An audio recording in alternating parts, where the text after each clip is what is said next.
오늘은 제가 어렸을 때 언제? 아마도 고등학교 때일 것 같은데 아무튼 그때 읽고 엄청 감동받았던 소설입니다. 어쨌든 당연히 이 소설의 소개를 모든 분들이 읽고 각자가 판단하시겠지만 아무쪼록 감동이 있으시면 한번 이 책을 읽어봐 주셨으면 하네요. 막심 고리끼의 소설 어머니는 1906년에 처음 출판된 작품으로 러시아 혁명을 배경으로 하여 사회적 억압과 노동자 계급의 투쟁을 다루고 있다. 소설은 노동자들의 삶과 정치적 각성 과정을 중심으로 혁명의 의미와 이상을 담고 있는 고전적인 사회주의 리얼리즘 작품이다. 고리끼는 이 소설을 통해 혁명과 사회 변혁의 당위성을 강조하며 혁명적 의식을 확산시키는 중요한 역할을 수행하고자 했다. 작가 막심 고리끼의 소개를 하겠습니다.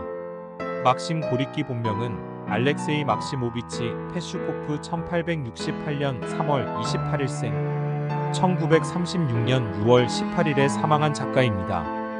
그는 러시아의 대표적인 작가이자 정치 사상가였다. 그는 고리끼라는 필명을 사용했는데 이는 쓴 또는 괴로운이라는 뜻을 가지고 있다.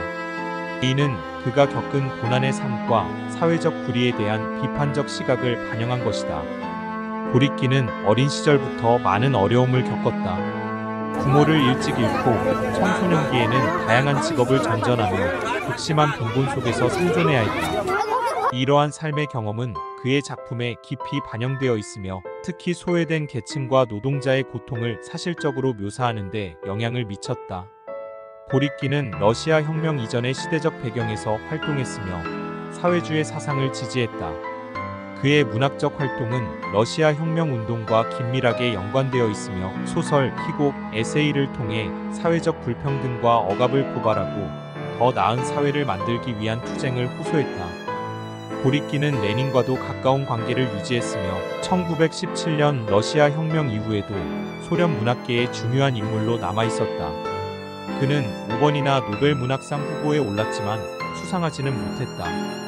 그의 작품들은 혁명적 이상을 담고 있어 당시 사회에서 논란이 많았지만 혁명적 사상과 인간 해방을 추구하는 문학으로서 세계적으로 인정받았다. 다음은 소설의 배경과 줄거리를 들려드리겠습니다. 어머니는 1902년 러시아 제국의 황제 니콜라이 2세의 통치 하에 있던 시대적 배경을 가지고 있다. 이 시기는 러시아 사회가 극심한 빈부격차와 정치적 억압, 노동자 계급의 탄압을 받고 있었던 시기로 사회적 불만이 고조되며 혁명적 움직임이 점점 더 커지고 있던 시기였다. 소설은 이러한 배경 속에서 혁명운동에 가담하는 노동자들과 그 가족들의 이야기를 담고 있다. 주인공은 가난한 공장에서 일하는 노동자 파벨과 그의 어머니 펠라게아이다. 파벨은 혁명운동에 가담하여 사회주의 사상을 받아들이고 불의에 맞서 싸우기 시작한다. 그의 어머니는 처음에는 이러한 파벨의 활동을 이해하지 못하고 두려워하지만 점차 아들의 이상을 이해하고 그의 활동을 지지하게 된다. 어머니는 파벨의 동료들과 함께 혁명 활동을 지원하며 자신도 점점 혁명의 일원이 되어간다. 소설의 주요 사건 중 하나는 파벨과 그의 동료들이 노동자들의 권리와 자유를 주장하며 시위를 벌이는 장면이다. 그러나 이 시위는 곧 경찰의 탄압을 받게 되고 파벨은 체포되어 감옥에 갇히게 된다. 파벨의 어머니는 아들의 투쟁을 이어받아 아들이 남긴 전단지를 배포하고 노동자들의 의식을 깨우기 위해 노력한다. 그녀는 아들이 믿었던 이상을 지키기 위해 자신을 희생하며 결국 체제에 저항하는 활동에 깊이 빠져들게 된다. 어머니는 단순히 개인의 이야기뿐만 아니라 러시아 사회 전체의 혁명적 변화를 상징적으로 그려내고 있다. 파벨과 그의 어머니의 변화는 노동자 계층이 자신들의 권리를 찾고 억압에 맞서 싸우는 과정을 상징하며 그들이 희생하는 모습은 혁명의 고귀한 가치를 강조하고 있다.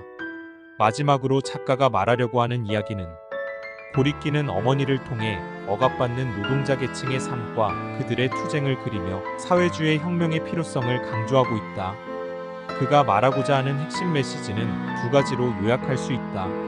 억압받는 노동자들의 각성과 연대, 즉 파벨과 그의 어머니는 각각의 방식으로 혁명적 각성을 하게 된다.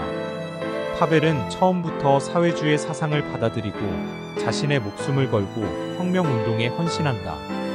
반면 어머니 펠라게아는 처음에는 아들의 활동을 두려워하고 이해하지 못하지만 점차 자신의 삶 속에서 억압의 실체를 깨닫고 자신 역시 혁명운동에 참여하게 된다.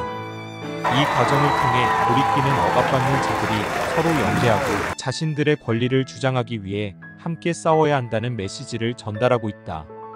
그리고 혁명적 의식의 확산과 세대 간 계승인데, 소설에서 어머니의 변화는 혁명적 의식이 어떻게 개인을 넘어 사회 전체로 확산되는지를 보여준다. 어머니는 아들의 이상을 이해하고 받아들이면서 자신 또한 혁명운동의 일원이 된다. 이는 혁명적 사상이 한 사람에게서 다른 사람으로 전파되며 세대를 넘어 이어질 수 있음을 상징적으로 보여준다. 고립기는 이를 통해 혁명은 개인의 싸움이 아니라 세대를 이어가는 역사적 필연성이라는 점을 강조하고 있다. 이제 결론입니다. 어머니는 러시아 혁명 직전의 혼란스러운 사회적 배경 속에서 탄생한 작품으로, 막신 고립기는 이를 통해 사회적 불의와 억압에 저항하는 혁명적 의식을 고취하고자 했다. 파벨과 그의 어머니 펠라게아의 이야기는 단순한 가족 이야기가 아니라 혁명의 의미와 가치를 담고 있으며, 고립기는 이를 통해 억압받는 자들이 스스로를 해방하고 더 나은 사회를 만들기 위한 투쟁에 나서야 한다는 메시지를 강하게 전달하고 있다. 소설 어머니는 혁명적 리얼리즘 문학의 중요한 작품으로 이후의 사회주의 문학에 큰 영향을 미쳤으며, 현재까지도 사회적 변혁의 중요성을 강조하는 고전적인 작품으로 남아있다. 역시 어머니란 존재는 동서를 물분하고 위대하고 아름다운 존재, 그 이상도 그 이하도 아닌 것 같네요. 다음에도 더 좋은 책을 소개드릴 것을 약속드리면서 이번은 이걸로 마치겠습니다. 감사합니다.